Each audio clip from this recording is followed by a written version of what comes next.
જય શ્રી ગણેશાય નમઃ। અમારી ચેનલ પર આપણું સ્વાગત છે। વર્ષો પહેલાની વાત છે। એક ગામમાં યજ્ઞદત્ત શર્મા નામના એક બ્રાહ્મણ રહેતા હતા। તેમના કુટુંબમાં તેઓ, તેમની પત્ની અને 4 દીકરા હતા। તેમની પાસે કોઈ ચોક્કસ આવકનું સાધન નહોતું, જેના કારણે તેઓ ખૂબ ગરીબીમાં જીવી રહ્યા હતા। તમે નવા હો તો આ વિડીયોને શેર કરજો, લાઇક કરજો, મારી ચેનલને સબસ્ક્રાઇબ જરૂર કરજો, આવા નવા વિડીયો આપ સુધી પહોંચી શકે।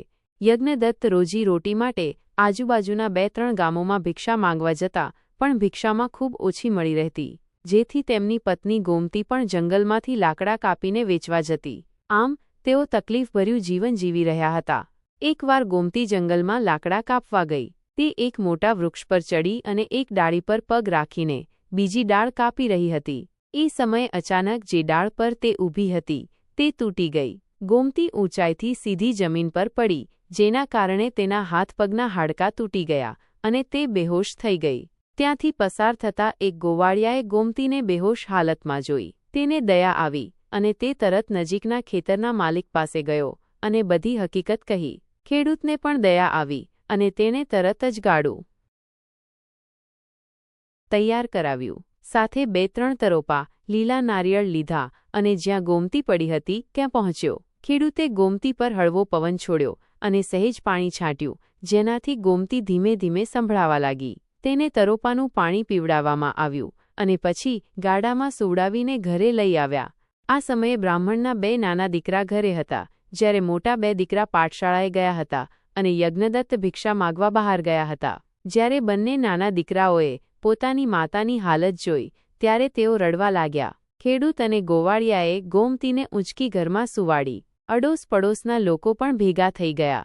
કોઈક ગામમાંથી મોટા દીકરા શિવશંકર અને રામશંકરને બોલાવી લાવ્યું। ગોવાળિયાએ ગામના એક વૃદ્ધ, જે પાટાપિંડી અને દવાઓ જાણતા હતા, તેમને પણ બોલાવ્યા। ગરીબ બ્રાહ્મણના ઘરની સ્થિતિ અને બાળકોની પીડા જોઈ સૌને દયા આવી। લોકોએ થોડી ઘણી મદદ કરી અને પછી વિખરાઈ ગયા। થોડી વારમાં યજ્ઞદત્ત ભિક્ષા માગીને ઘરે પરત આવ્યો। પત્નીની દયનીય હાલત જોઈ તે ખૂબ દુઃખી થયો અને ચિંતા ગળે ઉતારી। તેણે મનમાં વિચાર્યું કે જે ભાગ્યમાં લખ્યું છે તે જ સ્વીકારવું પડશે।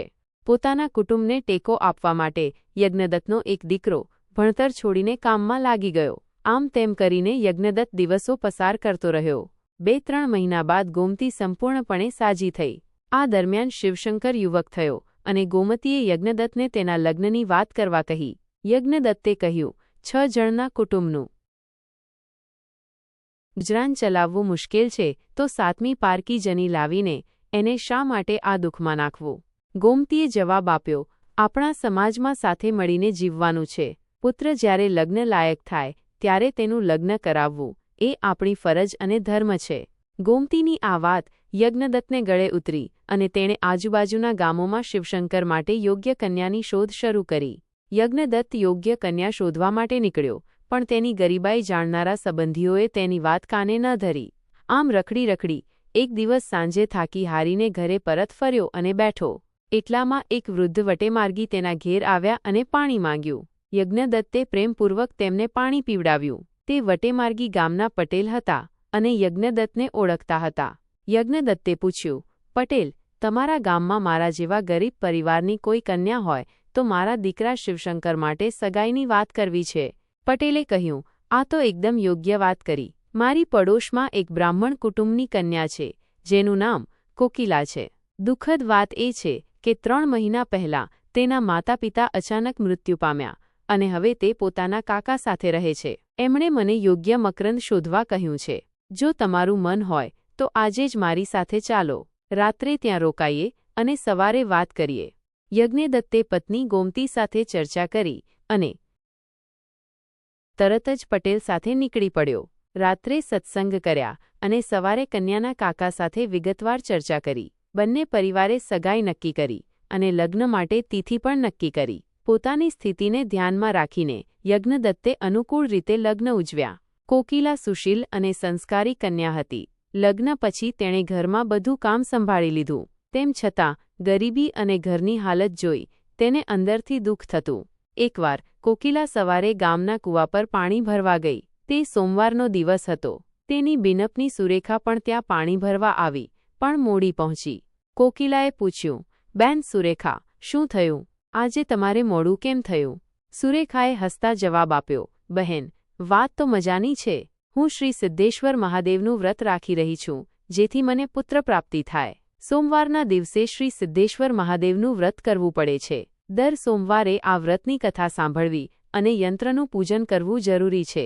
તેથી વ્રતના કાર્યમાં સમય પસાર થયો અને હું મોડું પહોંચી. સુરેખાએ કોકિલાને સમજાવ્યું.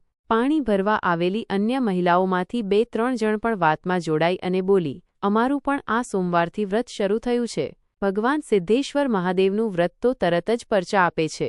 આ સાંભળીને કોકિલાના મનમાં વિચાર આવ્યો, મારા ઘરની સ્થિતિ સારી થાય તો હું પણ આ વ્રત કરું.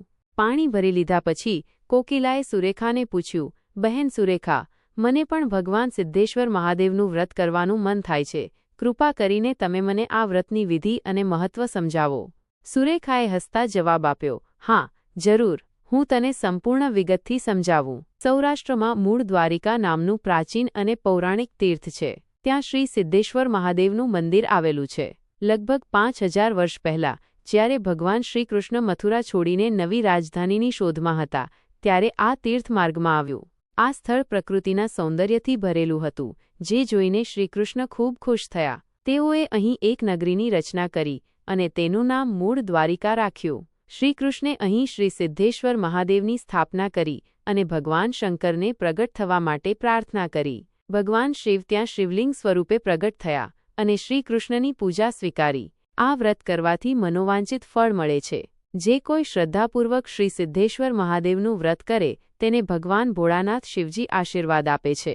કોકિલાએ ઉત્સુકતાથી વચ્ચે જ પૂછ્યું, બહેન સુરેખા, આ વ્રત કરવાથી શું ફળ મળે? સુરેખાએ જવાબ આપ્યો, શ્રી સિદ્ધેશ્વર મહાદેવનું આ વ્રત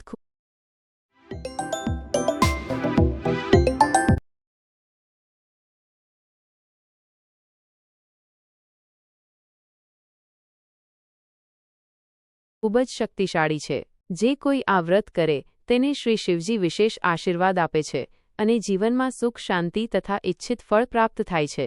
ભક્તિભાવ, શ્રદ્ધા અને વિશ્વાસથી સોમવારના રોજ આ વ્રત કરવાથી અનેક કલ્યાણકારી ફળ મળે છે. જન્માંતરની કર્મજનિત દરિદ્રતા અને ગરીબી દૂર થાય છે. ગરીબ વ્યક્તિ ધનવાન બને છે. નિસંતાન સ્ત્રીને સંતાન સુખ મળે છે. બેરોજગારને નોકરી અથવા રોજગાર મળે છે. ઘરમાં સુખ શાંતિ આવે છે અને કુટુંબમાં શાંતિ રહે છે. ઘરમાં જો કલેશ કે ઝઘડાઓ ચાલતા હોય તો તે ટળી જાય છે. લગ્નમાં વિલંબ થતો હોય તો કન્યાને યોગ્ય પતિ મળે છે. દુઃખી માણસના દુઃખ દૂર થાય છે. જો ઘરના કોઈ વ્યક્તિ બીમારી અથવા અન્ય કારણસર દૂર ગયો હોય તો તે સુખરૂપે ઘરે પાછો આવે છે. કોર્ટ કેસ કે કાનૂની ઝંઝટ હોય તો તેમાં વિજય મળે છે અથવા સમાધાન થાય છે. પતિ પત્ની વચ્ચે મનદુઃખ કે વિયોગ થયો હોય તો સંબંધ ફરીથી પ્રગટ બને છે. નાના બાળકો જન્મીને જીવી શકતા ન હોય તો તેઓ આરોગ્યવંત થાય છે. વેપાર ધંધામાં પ્રગતિ અને સમૃદ્ધિ મળે છે. વિધવાઓમાં ભક્તિભાવ અને સંયમ વધે છે. મનને આત્મિક શાંતિ અને સકારાત્મક ઉર્જા મળે છે. સંક્ષેપમાં આ વ્રત માનવીની તમામ મનોકામનાઓ પૂર્ણ કરે છે અને જીવનમાં સુખ સમૃદ્ધિ લાવે છે. કોકિલાએ આ બધું સાંભળીને ઉત્સાહભેર સુરેખાને કહ્યું, બહેન, આટલું મહત્વનું વ્રત કેવી રીતે કરવું? કૃપા કરીને તેની વિધિ મને સમજાવો. સુરેખાએ હસતા કહ્યું, હા, હું તને સંપૂર્ણ વિધિ સમજાવીશ. વ્રત વિધિ: 11 સોમવાર સુધી આ વ્રત અખંડિત કરવું. ઉજ્જવના દિવસે 5 બહેનોને શ્રી સિદ્ધેશ્વર મહાદેવની વ્રતકથાની પુસ્તિકા ભેટ આપવી. 12મા સોમવારે કોરા કાગળ પર લાલ શાહીથી ઓમ નમઃ શિવાય મંત્ર 1111 વખત લખવો અને તેને શિવજીના મંદિરમાં શિવલિંગ પાસે મૂકી આવવું. શિવલિંગ પર બિલ્વપત્ર ચડાવવા અને ભગવાનને શ્રદ્ધાપૂર્વક નમન કરવું. આ વિધિ સંપૂર્ણ શ્રદ્ધાથી કરવાથી જલ્દી જ ફળ પ્રાપ્ત થાય છે. કોકિલાએ આ બધું ધ્યાનપૂર્વક સાંભળ્યું. સુરેખાને આદરપૂર્વક વંદન કર્યું અને મનમાં વ્રત કરવાનું પક્કું નક્કી કર્યું. તે પોતાના ઘરમાં આવી અને કુટુંબની ગરીબી દૂર થાય, ધન સમૃદ્ધિ મળે અને સુખ શાંતિ મળે એ ઈચ્છાથી આવનારા સોમવારથી વ્રત શરૂ કરવાનો દ્રઢ નિશ્ચય કર્યો. કોકિલાએ 10 સોમવાર અખંડિત વ્રત કર્યું. 11મો સોમવાર આવવાની રાત્રે ભગવાન સિદ્ધેશ્વર મહાદેવ તેના સ્વપ્નમાં પ્રગટ થયા. તે વહેલી સવારે જાગી શ્રદ્ધાપૂર્વક પ્રાર્થના કરી. તેને ભીતરથી મહેસૂસ થયું કે ભગવાને દર્શન આપ્યા છે અને હવે એની મનોકામના જરૂર પૂર્ણ થશે. આ રીતે આ વ્રત અનન્ય છે અને શ્રદ્ધાપૂર્વક કરવાથી જીવલક્ષી ફળ આપે છે. શિવશંકરની સફળતા અને ભગવાન સિદ્ધેશ્વર મહાદેવની કૃપા। એક દિવસે શિવશંકર નોકરીની શોધમાં નજીકના શહેરમાં ગયો। તે ત્યાં એક શિવાલયમાં જઈ ઓમ નમઃ શિવાયનો જપ કરવા લાગ્યો। કામ ન મળવાના કારણે તેને થોડી ચિંતા અને વ્યગ્રતા હતી। જપ પૂરો કરીને તે વિચારમાં મગ્ન થઈ ચાલી રહ્યો હતો। રસ્તામાં એક મોટી હવેલી પાસે પહોંચ્યો ત્યારે ત્યાંથી એક સ્ત્રીની તીવી ચીસ સાંભળાઈ, બચાવો, બચાવો। શિવશંકરે જોયું કે હવેલીના પહેલા માળની બારીમાંથી નાનું બાળક નીચે પડવા જઈ રહ્યું છે। એમને એક ક્ષણ પણ વિલંબ કર્યા વિના જમ્પ માર્યું અને હવામાં જ બાળકને પકડી લીધું। બાળકને સલામત જોઈ હવેલીની શેઠાણી, જે ચીસ પાડી રહી હતી, દોડી આવી। તેણી ખૂબ જ ભયભીત થઈ હતી, પણ પોતાના બાળકને હસતા જોઈ એની આંખોમાં આ હવેલી મોટા શેઠની હતી। તેમનો એકનો એક પુત્ર હતો। એક દિવસ તે બાળક મુશ્કેલીમાં પડ્યો અને શિવશંકરે તેને બચાવ્યો। આ જોઈને બાળકની માતાએ શિવશંકરને ઇનામ આપવા માંગ્યું, પણ શિવશંકરે નમ્રતાથી ના પાડી અને કહ્યું કે તે કામની શોધમાં છે। બાળકની માતાએ શિવશંકરને કહ્યું, તમારા કારણે મારા પુત્રનો જીવ બચ્યો। તમે મારા પતિ પાસે ચાલો, તમને યોગ્ય કામ મળી જશે। શિવશંકર એના સાથે ગયો। શેઠ સાહેબે શિવશંકરની ઈમાનદારી અને સમજદારી જોઈને કહ્યું, અમને તમારા જેવા માણસની જરૂર હતી। તમે અમારી પેઢીમાં મુખ્ય મુનિમ તરીકે કામ કરો। શરૂમાં તમને મહિને 5,000 રૂપિયા મળશે અને 6 મહિનાની અંદર તે 7,000 રૂપિયા થશે। સાથે રહેવા માટે બંગલો અને અન્ય સવલતો પણ મળશે। આજે જ કામ શીખવાનું શરૂ કરો। શિવશંકર ખૂબ ખુશ થયો અને શેઠને આભાર માન્યો। પછી તેણે વિનંતી કરી કે મારે મારા ગામ જઈને માતાપિતા અને પત્નીને આ ખુશખબરી આપવી છે। કૃપા કરીને રજા આપશો? શેઠે કહ્યું, તમે બપોર સુધી પેઢીનું નિરીક્ષણ કરો, પછી ડ્રાઈવર તમને ગામ મૂકી આવશે। કાલે તમે તમારા પરિવાર સાથે અહીં મુનિમ માટેના બંગલામાં રહેવા આવી જજો। ઘેરથી કશું લાવવાની જરૂર નથી, અહીં બધી સગવડો ઉપલબ્ધ છે। સાંજે શિવશંકર ગામ પહોંચ્યો। કોકિલાએ આજનું વ્રત રાખ્યું હતું અને તે શિવશંકરની રાહ જોઈ રહી હતી।